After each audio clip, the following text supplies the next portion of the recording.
There we go. Yeah. Okay. Okay, so when I finally get to do this, and at P&G, when you have your vice president come out, it's like a once a year thing. So my vice president comes out, and I'm going to present my program, so it goes according out to the whole corporation. So I got really excited because none of my peers had ever gotten to present like this. I made sure I was like super passionate, and then I presented, and the VP was like, "Oh my God, I love your enthusiasm. I have no idea what you're talking about." And this is in front of all my peers, and it was like horrifying. And then my plant manager jumps up, she explains the program, he gives the approval, and it goes across Procter and Gamble in the US, Procter and Gamble Asia. Hundreds and hundreds of people go through my program, and it's the basis of P&G's first online course. And so what I tell people is I learned something super valuable that day, which is it doesn't matter how smart you are or how brilliant your idea is if no one understands what you're talking about. So I thought just because I was smart and enthusiastic, he would get what I was talking about, and he had no idea. Now I'm even more obsessed about clarity and conciseness, because you can read the statistics. It's probably 8 seconds is probably too long now. I mean, people have 8-second attention spans, which means they fully pay attention for only 8 seconds. And then they decide if they're going to really stay engaged or they start to tune out. And it means you have a better chance of engaging with a goldfish with a 9-second attention span than the person you're really talking to. So they could be looking at you, but are they really registering what you're saying?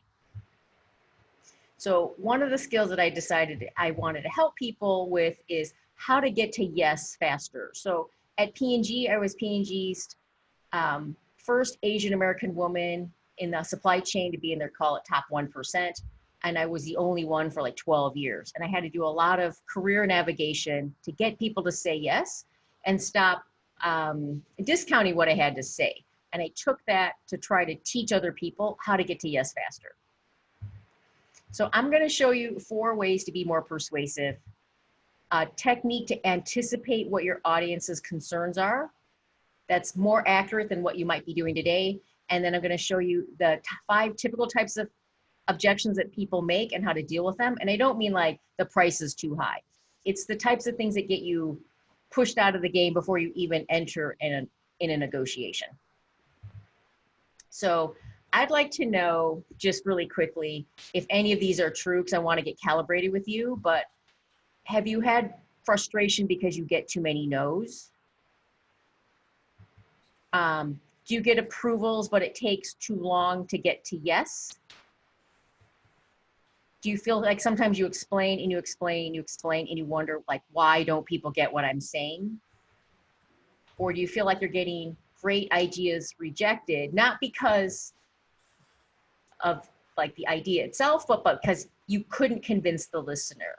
So looking for your background in getting to yes.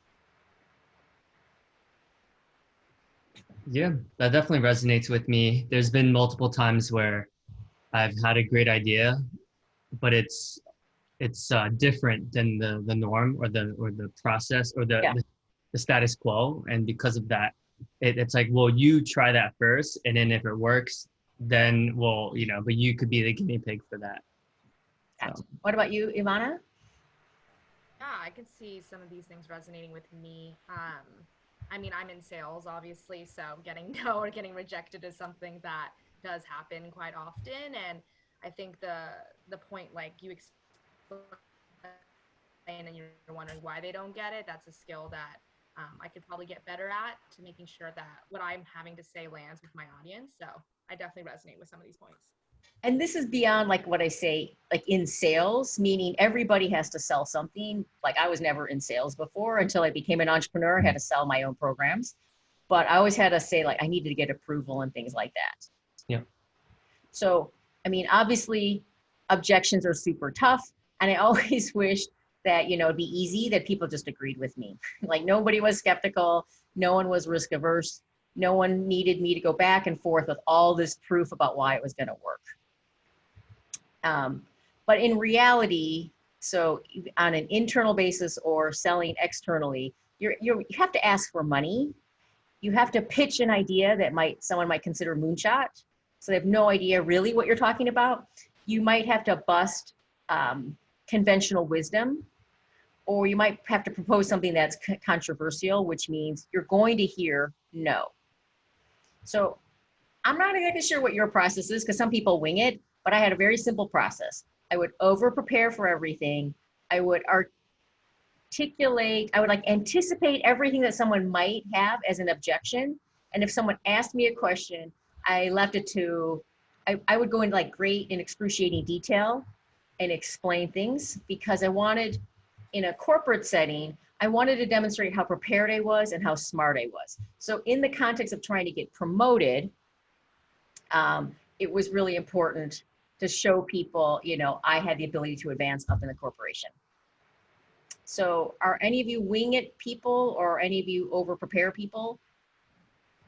I'm a wing it guy. I wing. Same. Yeah, I wish I wasn't over prepared, but I'm definitely a wing it person right now. Okay. So, and if you're now it might work in sales, but I will guarantee you that it doesn't work in a corporate setting. I don't think it necessarily works in sales either. Okay. I think you want enough to be dangerous, but you don't want to over prepare where you spent 3 hours prepping for a meeting that they ended up showing up 10 minutes late, 15 minutes late for anyways. So they only gave you 25 minutes, even though, it was scheduled for 45 or something like that. So I think somewhere in between would be good. Yeah. Well, in my case, it didn't matter. Honestly, there was very low correlation between how much I prepared and how much they got what I was talking about. So I would over prepare, and I could be over prepared and not get it. I could be under prepared and win approval. So preparation in my case wasn't I ended up over preparing and over talking. Okay, then I became an entrepreneur, and I learned this super valuable lesson when a client disagreed with me. Okay, so I told him, he was already my client, and I said, okay, let's talk about workshops I can give, and I can help you master clear, concise communications. And this guy says to me, I don't need help being clear. I'm just smarter than my audience. And I was like, what? I actually never, he kind of said my audience was stupid. And I never had anybody ever say that to me, ever, just this one guy. And I thought really quickly on my feet, and I said, how about this? What if I can show you how to help any of your audiences understand your complicated concepts? And he said, oh yeah, that's exactly what I need. So we give the workshop, and I'm feeling really good about myself. And then afterwards, I'm like, wait a minute.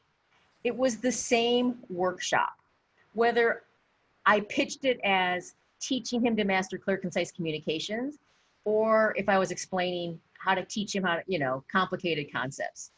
The only thing different was how I positioned the workshop.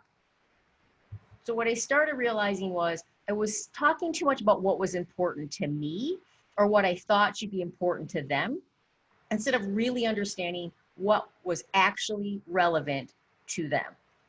So there's all these things that and that you can say when you're talking to people.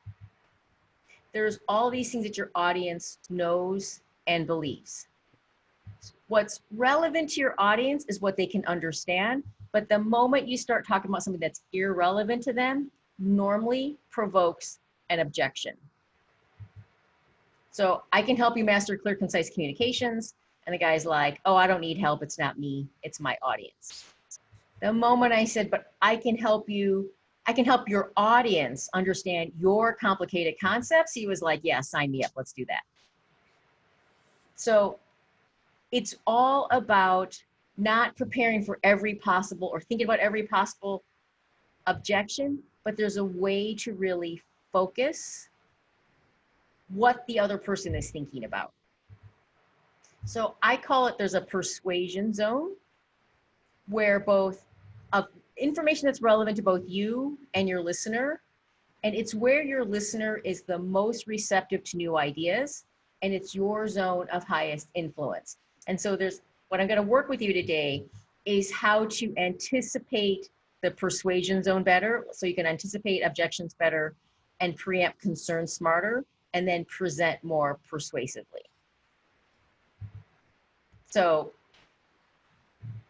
The first thing is when I talk to people, I always say, make sure your message is targeted based on your audience's point of view. Right? So you want to start off by understanding how aligned you are, your position is with your audience's position. Do you get sales training where they talk about this? Yeah, so at LinkedIn, we had something, Ivana and I had something called the value engagement methodologies. Mm-hmm. It's like, all right, we'll learn about what they care about for their specific industry. So, you know, if it's like pharmaceuticals, biotech, compliance, or getting approved by the FDA, you know, COVID obviously is like a huge, so the training that they had us was just like, all right, so who cares about LinkedIn and all that? Like what do they care about? And then first doing the research about like the industry trends, and then you can align it instead of just like, you know, like just praying that, you know, this is going to resonate with them. Right. The other thing is you have to make sure you know how much they believe they need your solution. Does that make sense? So it's not just knowing about the trends, but it's how much they believe they need what you have. So someone who needs a lot of convincing is unaware that they have a problem, and they don't have a lot of belief they need a solution. So it's like, so they're just unaware of what's going on, which is different than someone who's calling you up and saying, I'm seeking clarity about what you offer. How does it work? So the amount of convincing, so this is like the classic sales funnel, right? Like if I don't have a problem and I'm unaware of my problem, like, then you have to convince me I even have a problem before I even am ready to buy anything, right? So you need a different message and you have different objections. Does that make sense? Mm-hmm. Let's try this. I just want you to imagine that you are in a natural beauty company and you're looking at an analytical software called Pop Analytics, all right? So you are in this natural beauty company, you make, I don't know, like skincare. And this Pop Analytics is gonna help you identify retail sales trends and create more compelling selling stories because buyers need more specific data. Okay, so let me give you some background. So your company is now selling nationally to retailers like Target and Walmart, and you want to double your growth rate. And your product is super popular with influencers and it's getting a lot of buzz. The national buyer demands different data in order to promote or highlight your product. So previously, regional managers operated off of goodwill. Like you could walk into your local Whole Foods and say, I have this brand new product, will you put it on your shelf? And they would say yes. Now that you're national, the national buyer demands something much more compelling. And now your results are measured against something called category management. So your sales are judged against your competitor sales and the beauty category sales. And for the first time, instead of just knowing how your business is going, you have to know about the industry, the category, your competitors, and other products. And then last, your sales are judged by what's called the red line. So your products, so if your products fall below a certain line, they're at risk of being delisted. And you've never heard of the red line before. So you've only been concerned about sales going up. You didn't know there was a threshold about sales going down. Okay, got it? All right, so who is the least aware and most aware for the need for data analytics? So I have the VP of sales who is saying sales trends are slowing. And how can we increase sales? We did better when we were regional. Now that we're national, we're struggling. You have the analyst who's saying we don't need more data. You have the VP of sales saying, I like the Pop Analytics demo. We need better selling stories. And you have the GM saying, people love our brands. The product is great. We're getting great reviews. We have plenty of data. We just need more sales. So who is the least aware for the need for Pop Analytics?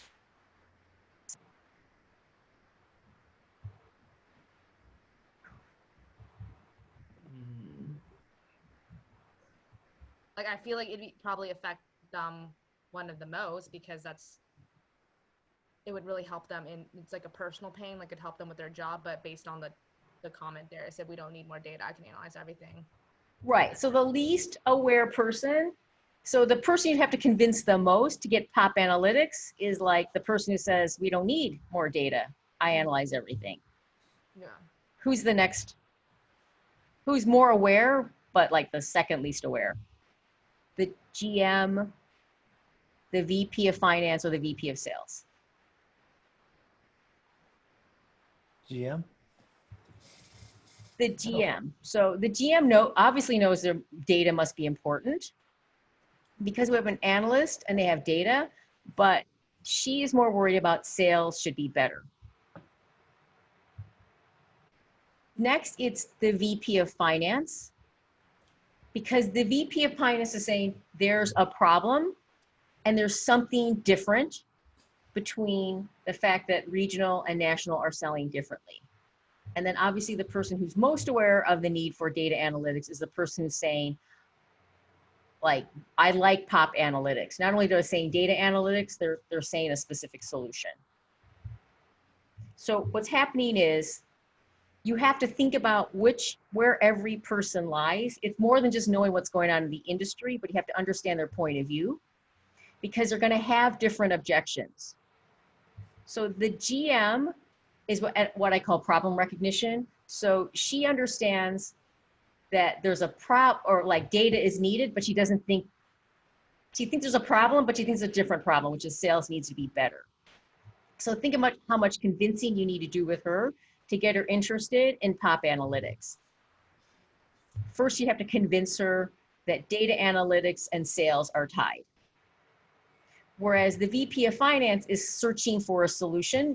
He may or may not be seeking data analytics, but he knows there's a problem and he's looking to solve it, which is different than the VP of sales who's saying, I know your solution is the best.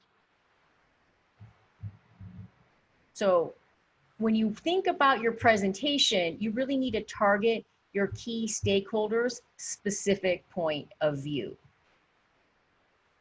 So I don't know, when you walk into your sales presentations, do you think about where they're at in the desire cycle also?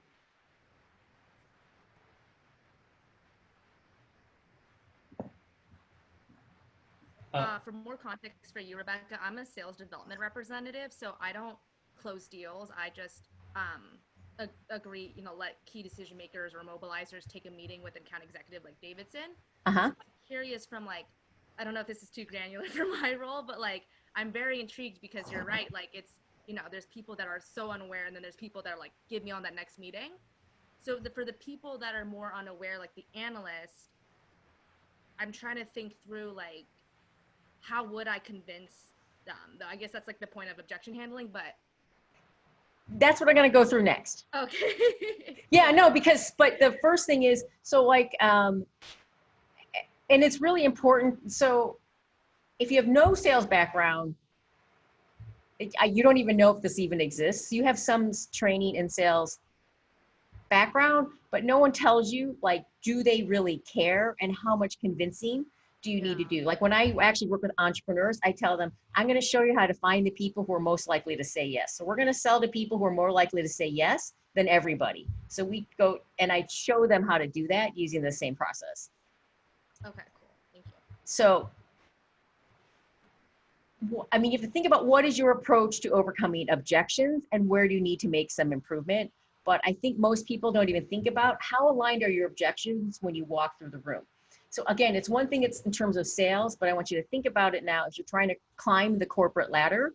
If you don't understand what your boss's boss's boss is looking for, when you go in to pitch something, a program, and you're not aligned and they think everything is fine and puppies and rainbows, you're gonna have a very difficult time convincing them, and you're gonna need another strategy to get yourself noticed. So the same things that you apply from a sales standpoint actually work from a career navigation standpoint. Gotcha, thank you. Okay, so we're gonna try to find someone's sweet spot or hook what's important to them. So I tell people it's based on what I call their attitude. So you remember my client, here I told him, here's what I do and how I'm unique, because this is what I wanted him to know. And then he was like, my audience isn't very smart. So he was uninterested. And then when I told him what my workshop could do for him, or more specifically for his audience, I can help your audience understand your complicated concepts. He was like, that's exactly what we need. In other words, he was looking for this holy grail solution and I had it. So he was both uninterested and totally interested at the same time, depending on how I spoke to him. Does that make sense? Mhm. So in other words, knowing their attitude is often the difference between preempting or provoking an objection. So here's what I mean by attitude. On the vertical axis, it's how aware are they of your solution. And on the horizontal axis is how much they desire the solution that you have. So a person who has high solution awareness and high desire for what you have, they're looking for the holy grail. They're looking for the perfect thing. And when you offer to them, they're like, oh my God, that's exactly what I was looking for. A person who has high awareness but a low desire is skeptical.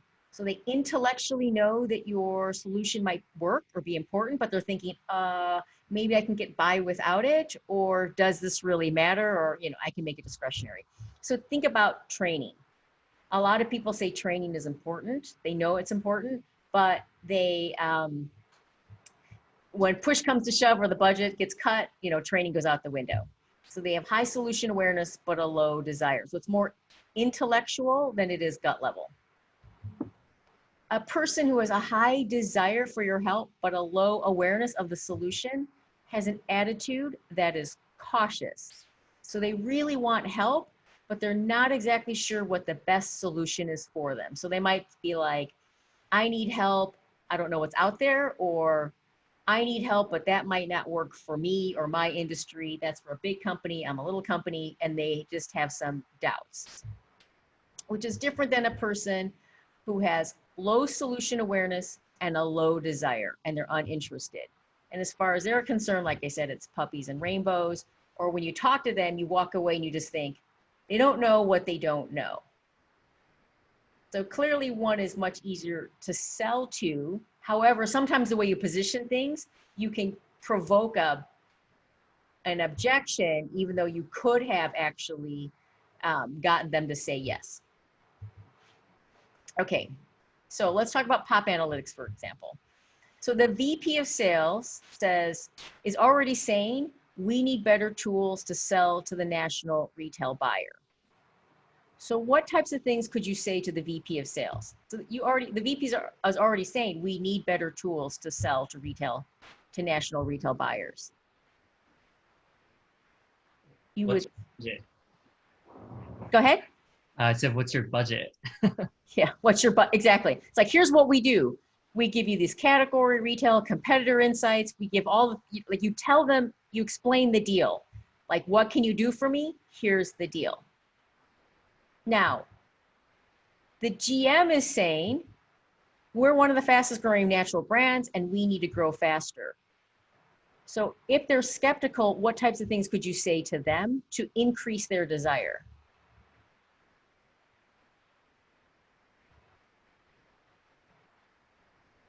So in this case, what you're thinking about is you have to link to what motivates them. So you have to link to getting into more doors, staying on the shelves longer, growing profitably faster. So Pop Analytics helps fast growing brands do these things. So you're not necessarily talking about the specifics, but you're saying, I can get you what you're looking for in the bigger picture. If you're talking to the VP of finance, who is saying, category management is slowing our sales, there's something wrong between regional and national, what could you say to the VP of finance? So what you could do in this case is then talk about, right, Pop Analytics helps fast growing companies affordably scale and grow faster with category management tools. And then in the case of that data analytics guy who is saying, I can do everything. And this is a real story with my client, is that is saying, hey, look, we can give you fast customized retailer insights. And one of our clients was able to pitch, like get 14 orders. They pitched to 14 different clients in one day, and each one of those clients gave them an order because they were able to use our retail analytics. So what they were doing is they were provoking an emotion that someone could not do on their own. So, but do you see how each one of these is a different angle to how you approach them based on their solution awareness and their desire? Okay, so when someone is seeking the Holy Grail, you explain the deal, and all you're thinking to yourself is, what more do they need to know to say yes? Yeah, what's your budget? What's your timing? Do you have resources available? For someone who's skeptical, you want to link to what motivates them, and you want to reframe what you're doing in terms of their risks and rewards. For someone who's cautious, you want to invoke proof, and you want to think, what will they believe and who do they trust? And for someone who's unaware, you're provoking an emotion and you're describing something that they didn't think was possible, and you're trying to really bring it home to them. And knowing their attitude is often the difference between preempting or provoking objections. So in other words, again, what's relevant to them is what they can understand. What's irrelevant to them provokes an objection. So many of the times when we go and we're starting to present to people, we never really think about how well do they know what we're talking about and how much do they want what we're talking about. So, and there's a big, huge difference between, I know what you're talking about, but do I want it or not? So let's go through an exercise about how to anticipate concerns better. And this is what I do this is how I learn to sell. Okay, so this is an internal discussion. I want you to think that you are the VP of sales, and you're going to convince the general manager to use Pop Analytics. Okay, so you are already you already want to go with Pop Analytics. Okay, and you remember the GM was problem recognition. So she knows there's a problem, but as far as she's concerned, sales is a problem. So before you even think about who you're talking to, you want to make sure you understand their point of view and where they're at in terms of problem recognition, solution seeking, or recognition. So a lot of this is, I think William, you talked about it, it's like getting to know people before you start to sell. Otherwise, you're going to start selling and they're just like, they have no idea what you're talking about. Yeah. And for me, when I started selling, I didn't appreciate this. So I always started talking about like affordability without even knowing if they wanted what I had. Gotcha. Okay, now I'm going to talk about the GM's attitude towards Pop Analytics, but I want you to walk through the process with me. So before you just guess, or maybe you already know, based on what you know about the GM, do you think she's thinking about Pop Analytics or data analytics, and that's what's keeping her up at night?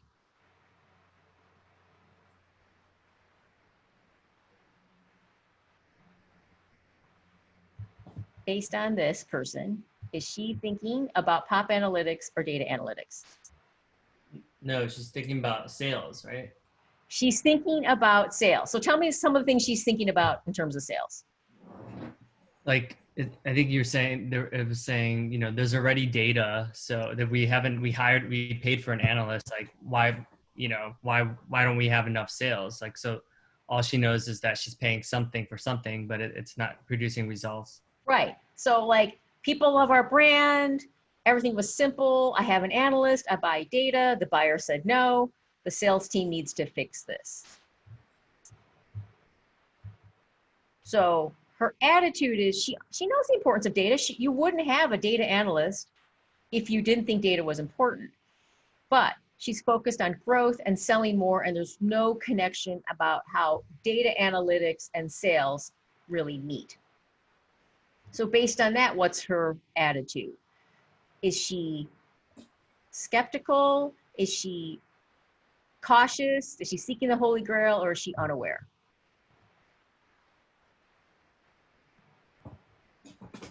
Right, cautious. She's actually skeptical because she knows about data, but she has low desire to do anything about it. She's not searching to do something more with data. She's more worried about sales.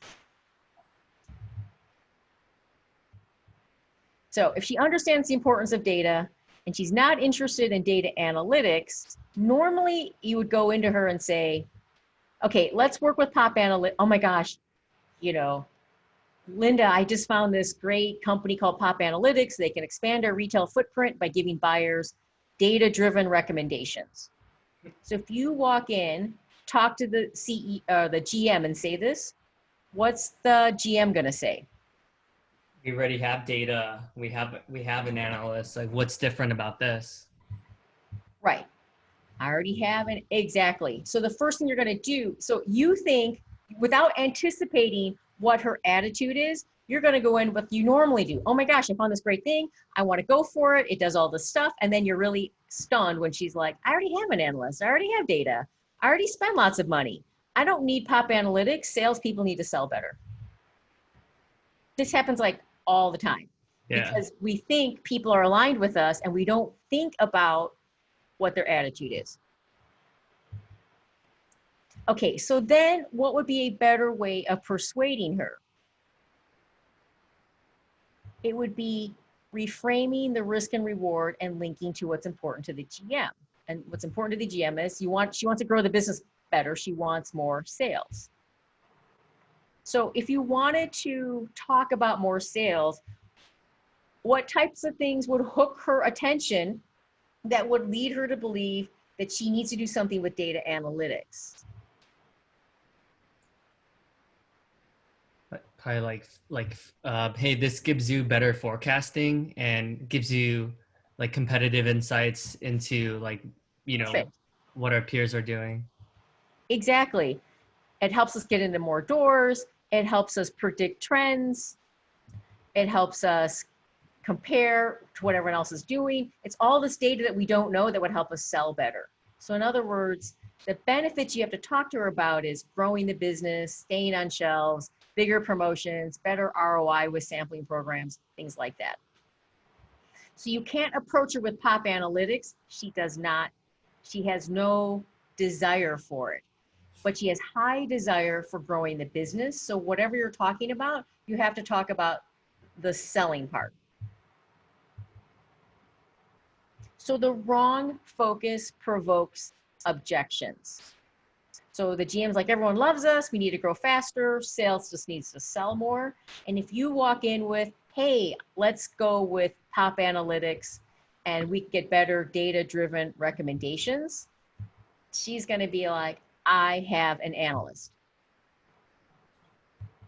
If you have the relevant focus and you come in there and say, hey, I found this affordable way to help us quickly boost sales, get better returns on promotions, get better returns on sampling programs, she's at least going to say, what is the solution? So when you walk through the door, especially if you're doing something, again, I'm going to say on a corporate level, when you're proposing something, do you think that you're preempting or provoking objections? So I'm working with a client right now, and she's an entrepreneur. Her business is about 30, 40 million in sales, and she doesn't want to spend any money. But she really needs to hire a consultant. So I went in and I told her, oh my gosh, I have this great idea of how I can help you increase the valuation of your company. And she was like, what is it? Because she wants to have a good exit. She's privately held. And so she wants to have a good exit. And so I'm always talking to her about raising valuation. So the moment I walked in and said, I have an idea of how to raise your valuation. Oh, and by the way, it won't require you to, expand more into Asia and do all these expensive things. She instantly wanted to know what it was because I hooked her with what was important to her. Okay, and then the last thing to think, or the strategy 3 is when you think about After you hook them, you have to address concerns in this, I call it in a bundle. So when people object to things, objections actually follow a fairly predictable path. So I used to think that people sort of objected in a random way, or I always thought they would just worry about things like money, like affordability, and I was wrong. So you have to prepare for a series of, like I'll say, very predictable questions. So what happens is, after you propose something and they're like, wow, that sounds good, then they'll be like, no, wait a minute, prove it. Like the first thing that actually goes through their mind, whether they say it or not, they need some sort of proof point. And then once you say, yeah, okay, that point makes sense to them and it's proven, then they start to think, yeah, but I'm different. Like that was for a big company, I'm a small company, that was for beauty, I'm in laundry, you know, something different.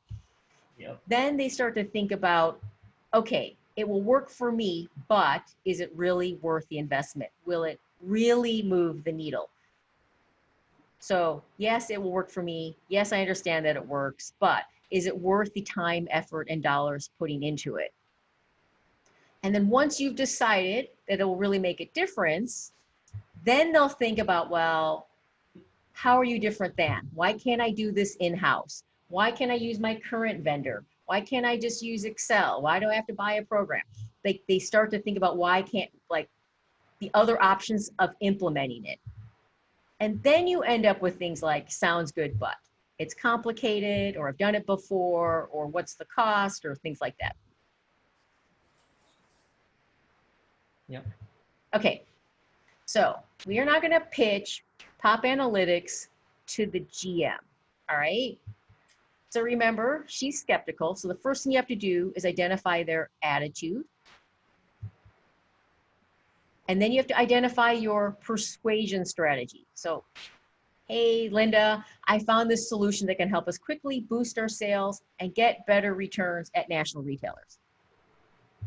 And like, what is it? Oh, okay, it's something called Pop Analytics, and they help companies analyze opportunities more accurately. And, you know, we can get more out of our sampling programs or whatever. It's like you're hooking her with a simple one-sentence solution. So now the first thing you want to make sure you're prepared for is to prove your point. So you've identified their attitude, you understand their persuasion strategy, you give a brief explanation, think about prove it. In other words, what types of data do you think the GM would believe, or who would they trust? Like what type of example would you need to be prepared for right after making your statement that would make the GM think, yeah, that sounds good.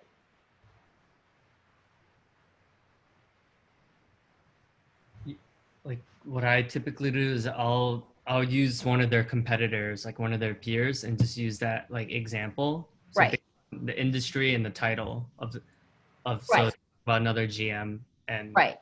Perfect. So it's one, or you given it, right, one of their clients, name the client who did this, each buyer, you know, they had a higher selling rate. They help these companies stay above the red line, right? But you give a specific example about who they would believe, what will they believe, and who do they trust? Then she's like, okay, sounds good. How, then you want to address, but I'm different. So how will you prove that your solution will work for them? What makes them think that they're so unique that your solution won't work for them? How are they different?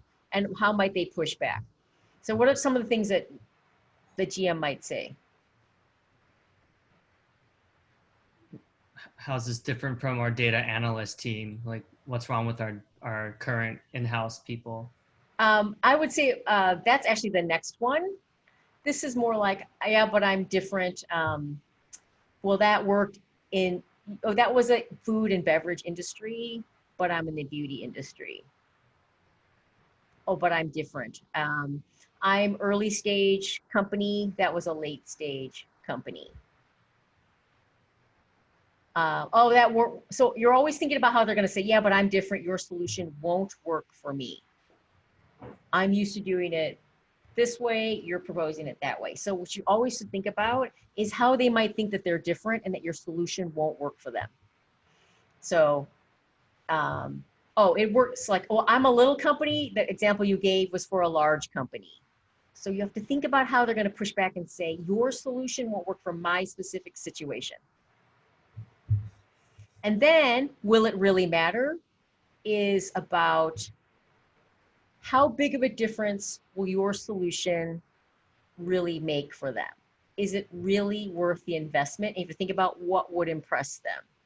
So yes, it'll work for me. Yes, you've proved it. I get what you do, but will it really matter? Should I invest the time, people, energy, and resources into it? And what are the types of things do you say for that? Well, a lot of times, like the status quo, like clearly it's not working. You're not having sales. So if you don't do anything, you can go out of business. So, I mean, that's like one way of like saying it, but. That's one, but not everybody thinks they're going out of business. Right. Well, you're not hitting your goals that you want. So if you don't change anything, then it's just going to be the same. Or you might want to say, like, you might want to talk, will it really matter? Well, it's going to matter because you're not having success with the national buyers. It will really matter because you're getting this rate of growth. In many cases, like I work with clients who are already growing. You're growing, but you want to grow even faster. So you want to be able to dimensionalize how big of a difference your solution will really make and that it's worth the investment.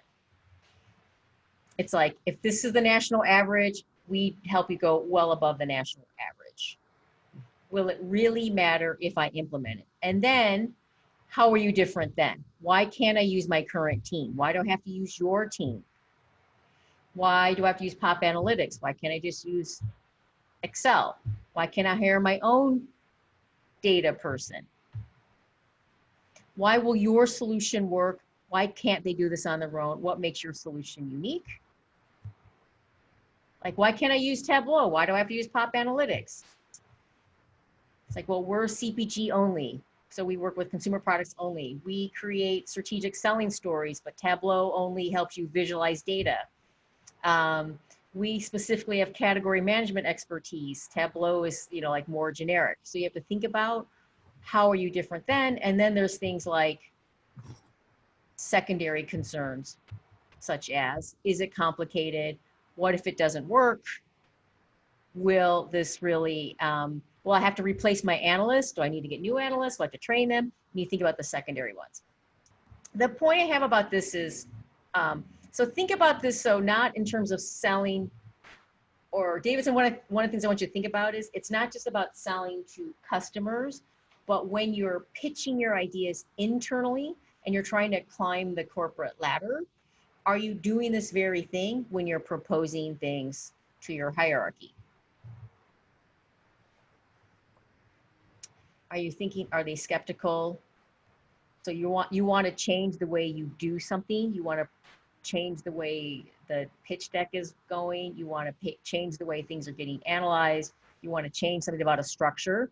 Are you following the same process to make internal sales, like to get your internal presentations really attractive to your hierarchy to say, that's a great idea? So. Yeah, I mean, that's the interesting thing about sales, right? Only half of it is external. The other half that you have to sell is internal, right? So if you don't have all the right people, fighting for you internally, like, you're not going to get promoted, right? Because ultimately, like, numbers is only half of the game. That's what I realized, like, the hard way, Right. And so what you realize is a lot of times that the internal sell, so when people say, well, how did you learn how to sell? I actually I did nothing but internal sales, meaning I'm proposing that we roll out this program. I'm going to my boss and saying, I want you to give me $5 million to redo my ERP system. I want to hire 5 more people and you only budgeted me for 3. And I still have to pitch things, and I'm trying to pitch programs that move the needle in the company, that get internal results, that also get me recognized. And it's the actual same process, whether you're selling externally or internally. And really understanding your bosses, it's not not just your boss, but your boss's boss's boss, your VP, your EVP's point of view is really important when you're climbing the corporate ladder. So what I usually do, I physically always go through this process. Then I think about, out of everything that I've just written down and anticipated, which are the key things that I actually want to build in my presentation. You don't need to address like every potential objection when you present. You want to prepare for other, I sometimes just hold it back and I just say, I'll show it as a bag sheet, another slide, or I'll ask it, or I'll answer it if someone asks me, but I always try to keep my presentations pretty short. When I followed this process, I helped a brand new startup pitch successfully to Unilever in 5 minutes and with only 3 slides. And up until that point, he was unable to close any large corporations. And all we did was follow the same process. He went and made the pitch and he was like, oh my God, they said, come in next week. And the last thing is about not just streaming out lots of information. It's about, do you know how to really steer conversations? So when you're trying to persuade someone, sometimes it's a journey to change their mindset. So you should think about, if you're trying to get your hierarchy to go from one place to another and to buy into what you're doing, it's not just a one-time go in and say, here's what I want to do, because in reality, there's the persuasion zone about what they can understand, and there's also what's really, really top of mind. So let me just really switch now from a corporate career standpoint, which is what is top of mind for them when they're trying to build their business. So what's most meaningful, persuasive, and memorable to them is really the intersection of what they can understand and what's top of mind. So what's going on in their mind in terms of building the business, making capital spends, making investments, how are they trying to grow their shareholder return, and how do you position what you're talking about to thread that needle? So when you're talking to, I'm going to focus primarily from an internal corporate standpoint, it's much more step-by-step to change their awareness, where you have to go from unaware to problem recognition, from problem recognition to solution seeking, from solution seeking to recognition that your solution's the best, to like, okay, what's the deal? And then if you're pitching something where you already know they're looking for what you have, like that's the classic Shark Tank pitch. But you have to make sure you know how you're going to convince them, and if you have to persuade them over time. So changing mindsets could be something that could take months to do if you want to get them from A to Z. And you should always think about focusing on changing one mindset at a time. And you can't skip levels of awareness. You have to hit every piece. You might be able to hit several levels of awareness in one discussion, but you really want to make sure that you don't just jump. So it's, if someone thinks there's no problem, they have to recognize something is a problem. If they recognize that something's a problem, you have to motivate them to want to change and look for a solution.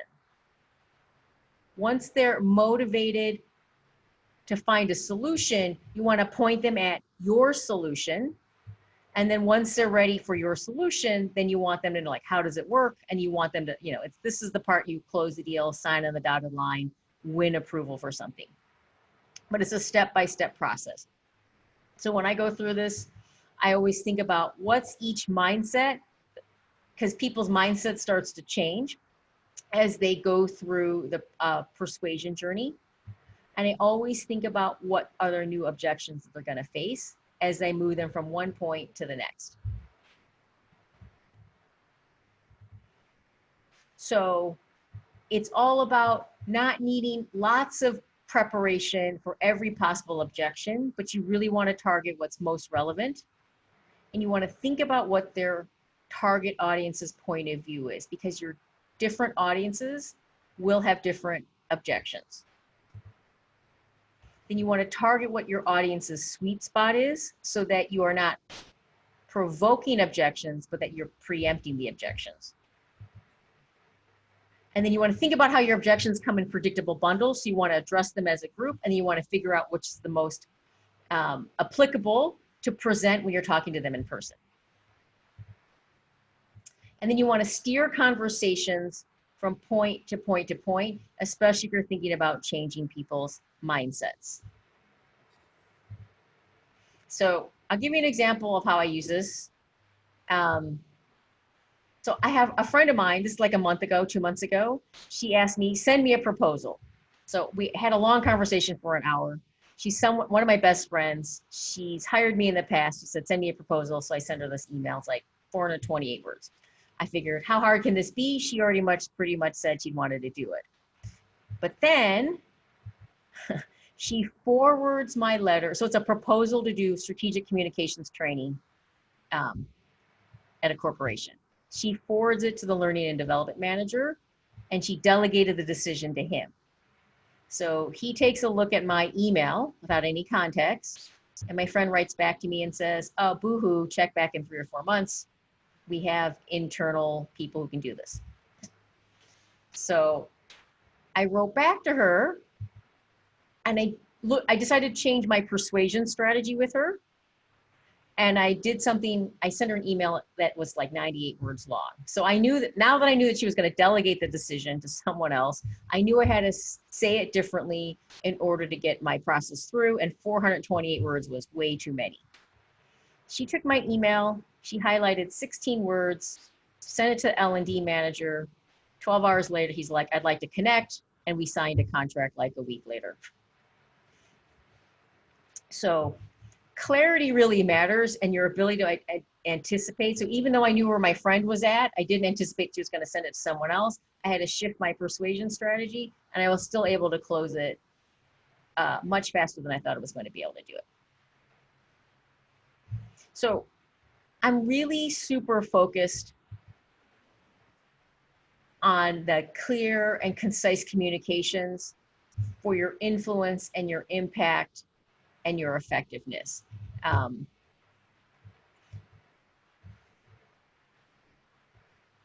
really, like I said, I spent a lot of time working with Asian American professionals. We're like super smart, high potential managers. We want to impress our leaders. We get great results. And yet for some reason, like I think you might already know the statistics, we're like less likely to lead meetings. A study that I read in the LA Times said that Asians lead only like 51% of the meetings compared to their white counterparts. And leading a meetings is a super easy way of becoming more visible. We are the least likely group to get promoted to the executive level, in spite of being the largest professional minority group, the highest with the highest level of education, the most likely to be hired.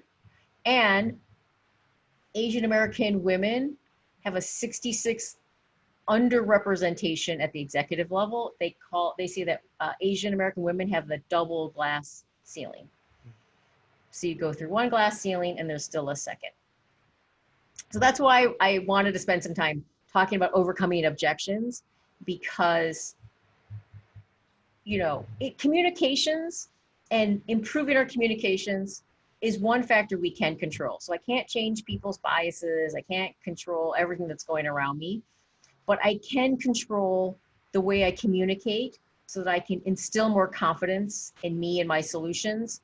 I can use my communications to increase my influence, to align executive stakeholders, and then to break through the glass ceiling, or the double glass ceiling in some cases. And that is my training. Awesome. Thank you. Thank you. Good stuff. Good stuff. I'm just kind of curious how much training like this you already get.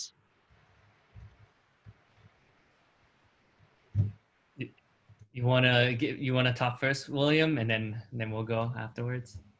Um, well, I don't have any of that training. I mean, to be honest, I mean, my experience with sales is when I was younger, I really didn't have direction in my life, and so I think at the time I was trying to find myself. I went into business with some friends, and the one thing, you know, it was the thrill of owning your own business, and it was a small office supply printing place in New York in Chinatown, and you know, I was young, naive, thinking that I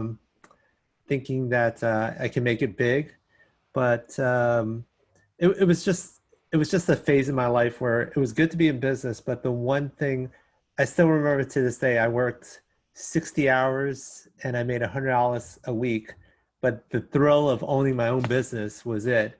And you know, so I lived at home. You know, I didn't have too much drive and stuff like that. But the one thing it taught me, that business, was that the ability to sell and the ability to approach anyone, you know, regardless, big, small companies, just having the ability to persevere, take rejections.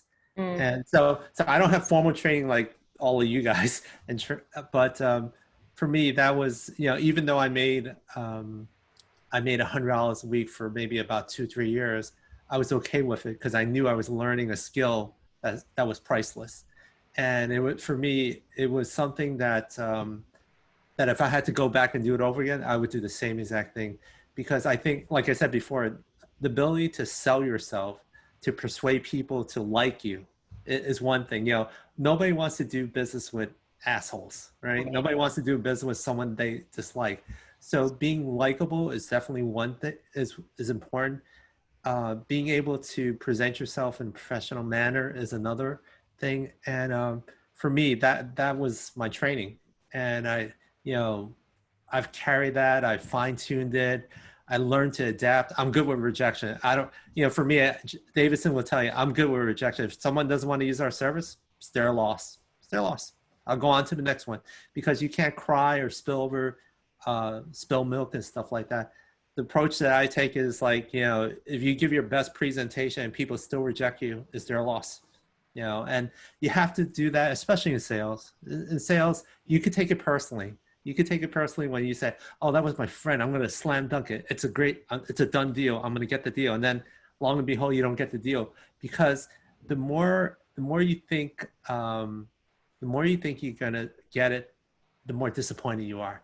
So sometimes it's much better to just be like, you know, you have to have that chip on your shoulder. Sales is that way. For me, it's definitely that way. I don't, you know, Davidson will tell you, I don't really care. I'm at a point in business where at the beginning of any business, you take whatever you can get, you know, the sloppy seconds, the leftovers in business. But I'm at a good point in my life now where the business is growing. I'm getting better clients, and I get to reject the ones I don't want. So for me, it's the opposite, where if they approach me, if I get referred by some people, they come to me, I'm like, it's already 90% that they're going to use me, but that 10% is me to persuade them and close, because that's what it is. You know, people can refer business to you all the time. You know, someone could say, hey, here's a client, he'll definitely use you and stuff like that. You still got to close. 90% is done. You know, getting the lead or getting the prospect, 90% done. 10% is how you present yourself, persuade them, just like what you said, figuring out their pressure points and stuff like that. And just figuring out, you know, their point of view. I mean, I like that whole thing about the POV and stuff like that, because it really is like, what's their point of view? Oh, what Will does is shitty. We don't even need him. We'll let someone else do it. But, you know, and that's what, in business, you have to project your value added. You know, what extra value? Because if everything's the same across the board, you know, if your price is the same as everyone else's, what's the difference between you and anyone else, right? What extra value can you present? And that's why I learned in business that you have to adapt to times, because, you know, you could have done certain things one way, but nowadays it's obsolete, or technology has changed everything.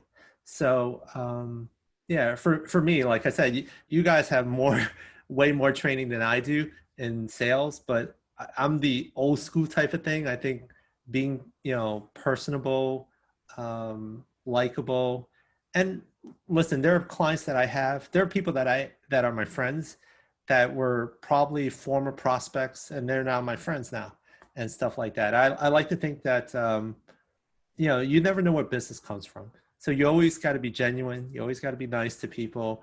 You can't say, oh, that asshole didn't use me. You got to be, you can't leave situations like that. You have to always be professional. And like I said, you never know where business comes. I mean, I think you treat people the way that you want to be treated.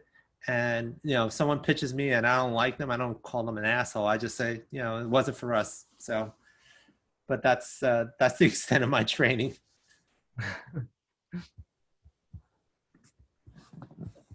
Ivana, any comments or anything? I mean, in regards to the original question about like what type of training we have received. Can you speak up a little bit? Oh, can you hear me? You're like really soft. She's Asian, that's why. No offense. Only joking. No, when I was in Japan, they told me I was too noisy. US, they told me I was too quiet. In Japan, they said I was too noisy. Same person. You guys hear me okay? I think I'm speaking pretty loudly, but maybe it's the computer. It is a little bit distant. It sounds like you're further away from the mic. Can you hear me now? That's better. Okay. I mean, in regards to the original question about like what type of training I've received personally, I mean, for context for everyone, I am not with LinkedIn anymore, and I'm actually making the transition to another company, and I start on Monday. But with my time at LinkedIn, the type of training I've received, we were selling LinkedIn Learning, which is training for companies. So I would say, obviously, being encouraged to use our own product for learning. My manager would host like one-on-one or two-on-one sessions. Sometimes we do like group workshops, but I would say our most consistent ongoing training was through kind of like a pre-recorded like video or tutorial type thing. So that was kind of like, in order to keep quote unquote like progressing, we would have to, we had certain benchmarks, like complete this many videos by this. So yeah, I would say takeaways that I'll start with my new job on Monday as I continue on in sales. So yeah, I really enjoyed it. Thank you so much for allowing me to be a part of the space. I'm curious for Davidson and Ivana, like how, like it's very clear the training really, especially Davidson, really resonated with you, right? You're like you're super sharp, but at the same time, I'm curious what we need to do from translating that into Asian leader success, right? It seriously, I really, William, what you said about Davidson really resonated with me, because I'm just thinking, man, he probably should have been like twice as fast as me climbing the corporate ladder. Yeah. And then I hear him say the same frustrations that I had. And I'm like, oh, no, this cannot be true, because he's actually, I mean, I started off in my corporate career super timid and like really unremarkable, and I really struggled. And so I see someone like that and I'm like, man, they should just be like rocket on their ass, headed straight up. And then like, wait, why is there still I'm very frustrated with the fact there's still a bamboo ceiling, glass ceiling, or whatever. And I want to help crack that. That's like communication. And that's why I'm much more about, it's the branding, the executive presence, what causes you to get pulled by a mentor, and why is not the sales success the same skills? Why can't they help you navigate career success? I'm really passionate about wanting to help do that. And it doesn't matter. It seriously doesn't matter how smart you are if people just don't click with you. Yeah, definitely. But I also think something else is like, sometimes, this is for me, what I truly believe. Sometimes you, growing up, you don't really know how to think big. And I think that's one of the problems that all Asians have. It's like, thinking big is like getting a job, get the white picket fence, get married, have kids, and that's it. But thinking big, and for me, I like thinking big was like, I had to be better than my parents. My dad was a cook at a restaurant. My mom was a seamstress. So for me, just being a business owner, I'm already 10 steps ahead of them. But thinking big to know, because we all have our limiting beliefs just because we're Asian or whatever. You guys have the double whammy because you're female and stuff like that. So you got the double whammy, but sometimes it's really hard to think big for yourself if you never experienced it when you're younger. Because if everybody told you that you should do X, Y, and Z, how do you know how to get to A, B, and C? And I think sometimes that's one of the things that stops us. I mean, for me, growing up, like I wanted to be a fireman as a kid, and then I wanted to be a social worker. And then when I realized that social workers don't make money, I said, forget it, I'm out. I really didn't know what I wanted to do until later in life. And I was lucky. I always tell people I'm very lucky to be in business because I had no direction. And the only thing I really knew in life was just accounting. And I just started building it and building. And luckily for me, I was able to have something. But if you told me to think big at that time of my life when I was younger, I would have said, oh, let me just get a job, make $60K a year, and I'll be happy for the rest of my life. And I think for Asians especially, to know that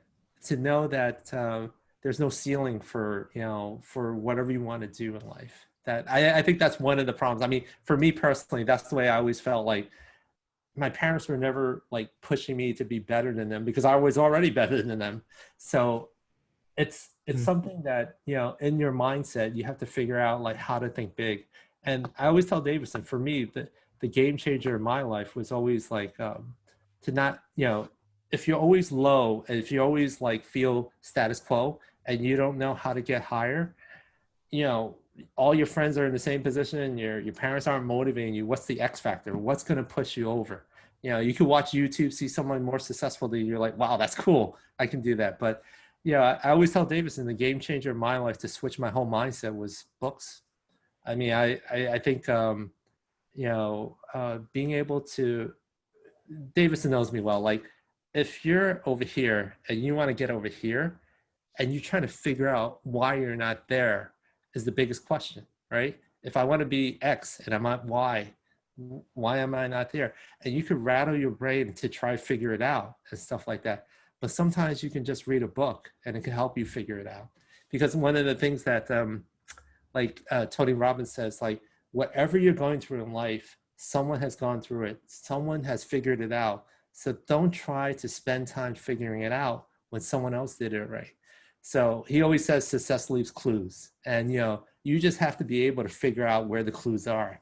And like for me, clues were always in the books, always in the books. It's there. You just have to find it. And for me, that always makes me think like I said, the number one problem being Asian is sometimes you don't know how to think big. But if you read about more successful people and, Davidson's, I tell Davidson, there are probably, in my lifetime, I tell him he's going to probably be more successful than me. And I think he's just in the right direction. Everything that he's doing is in the right direction. And what you're doing for him to mentor him, I think is a great thing. I think that's the way it should be. And that you should help people to get to the point, point A to point B faster. And, like I said, I think people need to figure out what the thinking big is, because if your ceiling is X, you want to get higher, you don't know how to. So, all right, I won't talk anymore. Go ahead. Sorry about that. I think I really liked your point, William, about like limiting beliefs and stuff, Yeah. because I think everything you said really resonated with me. And so going back to your question, Rebecca, I'm only 23, so I've only been working for 1 year out of college, but something I've noticed that some of my like white counterparts do that I want to get better at is actually the statistic you showed about speaking up in meetings.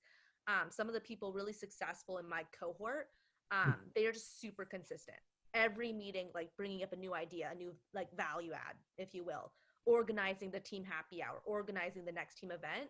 And I think growing up, I never had that. Like my parents don't celebrate birthdays. We don't do anything special for Halloween or Christmas. So I think like in addition to crushing your role, crushing your results, I've noticed some of my counterparts are thinking like, yeah, thinking bigger, right? Like, how do we boost team morale and do these like fun events where it's like, that wasn't natural for me if my own like family didn't really do that growing up.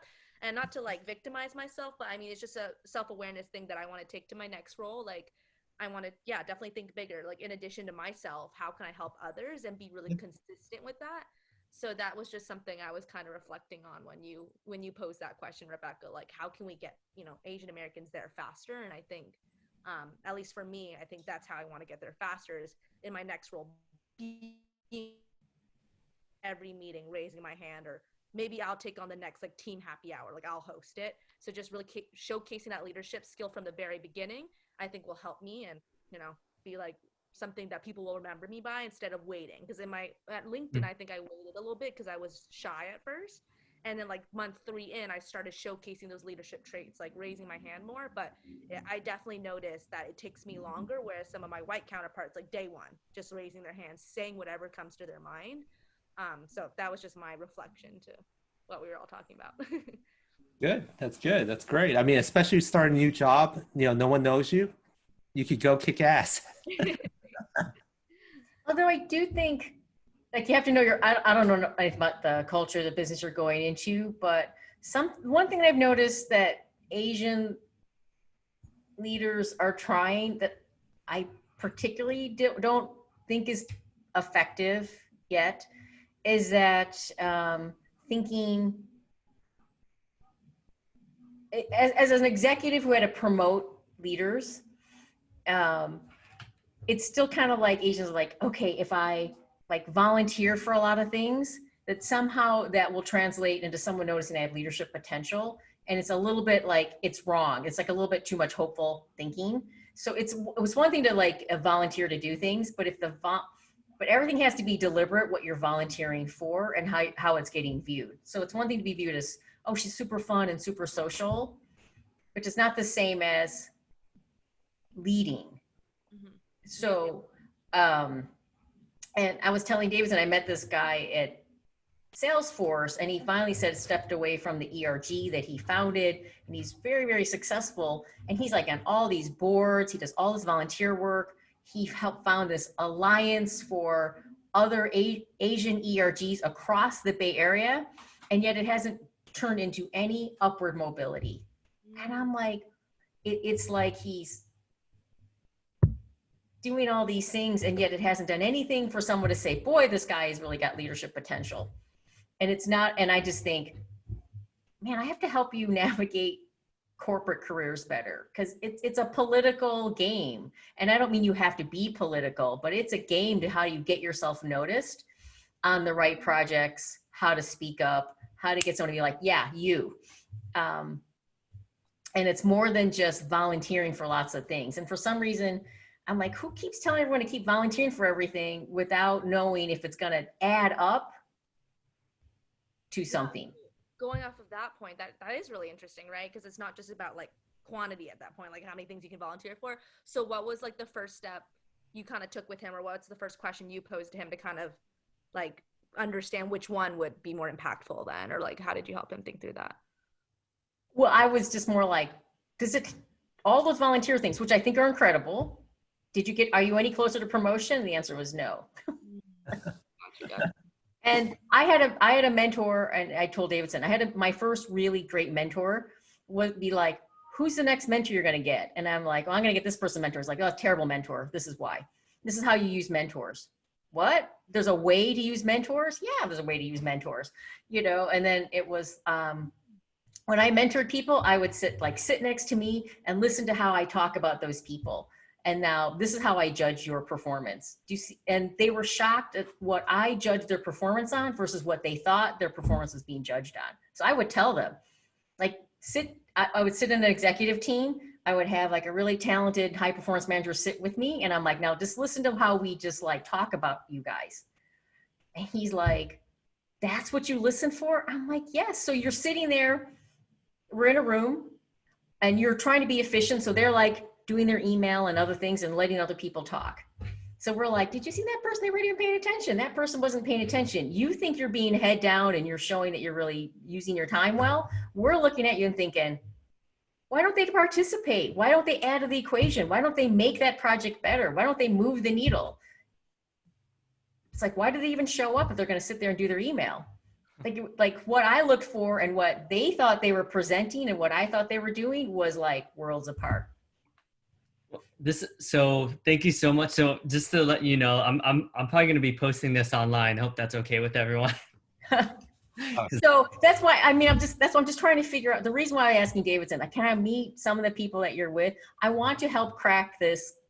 And we're not gonna be able to do it one at a time. We have to do this more systematically. We have to think about how to move people up. I was very lucky because someone helped me navigate it, and then I started figuring it out. And I was really pretty quiet at that part of my career.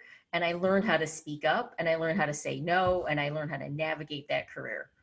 And I took on really tough things, but I also learned how to present myself. So when I presented my results, people were like, that was show-stopping. I'm like, yes, that was show-stopping, period. Like there was no question when I got promoted, I was the next one who deserved to get promoted. It was much more focused than what I feel like you're doing in your careers. But I love what William said about thinking big, because my mentor taught me how to think big. I was like, I hope to get to be good one day. My parents were like, and whatever you do, never raise your hand. So my parents were like making sure I thought kind of small, right?